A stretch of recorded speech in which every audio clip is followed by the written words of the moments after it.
Welcome back to లీలా ఇంటి కబుర్లండి. ఇప్పుడు మనం చేయబోతుంది 3 నెలలు నిలవ ఉండే టమాటో పచ్చడి. ఇది వేడివేడి అన్నంలో వేసుకొని తింటే వాహ్ అనాల్సిందే. ఈ పచ్చడి ఎలా చేసుకోవాలో చూసిద్దాం రండి.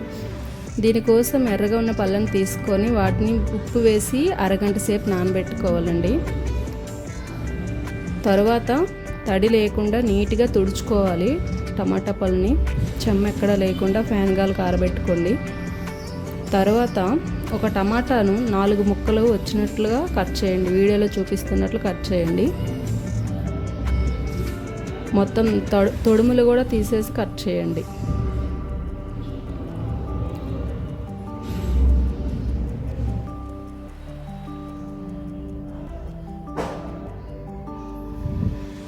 ఇప్పుడు గ్యాస్ మీద కళాయి పెట్టుకొని జీలకర్ర, ఆవాలు బాగా వేపుకోవాలి. తర్వాత మెంతులు కూడా బాగా దూరగా వేపుకోవాలి. చల్లారిన తర్వాత మిక్సీ పట్టుకోవాలి. తర్వాత ఆయిల్ వేసుకొని కాగాక ఎండుమిర్చి వేపాలి బాగా. తర్వాత టమాటాలు కూడా వేసుకోవాలి.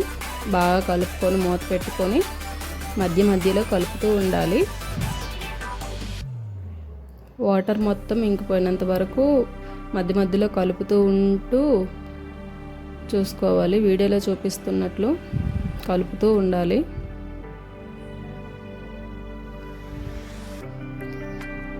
మధ్యలో కొంచెం చింతపండు, నిమ్మకాయ సైజు చింతపండు యాడ్ చేసుకోండి. ఈ వాటర్ అంతా ఇంకిపోయినంత వరకు కలుపుతూ ఉండాలి. మొత్తం బాగా కలిపిన తర్వాత చల్లారాక మరీ మెత్తగా కాకుండా కొంచెం బరగ్గానే పట్టుకోండి.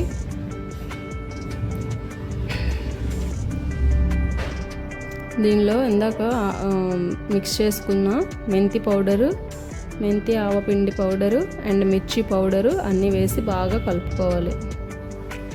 తర్వాత పోపు కోసం కళాయి పెట్టుకొని సరిపడా ఆయిల్, దానిలో పోపులు, కరివేపాకు, ఎండుమిర్చి, వెల్లుల్లిపాయ, ఇంగువ ఉంటే వేసుకొని బాగా కలపాలి. ఇంగువ వేసుకుంటే మంచి ఫ్లేవర్ వస్తుందండి.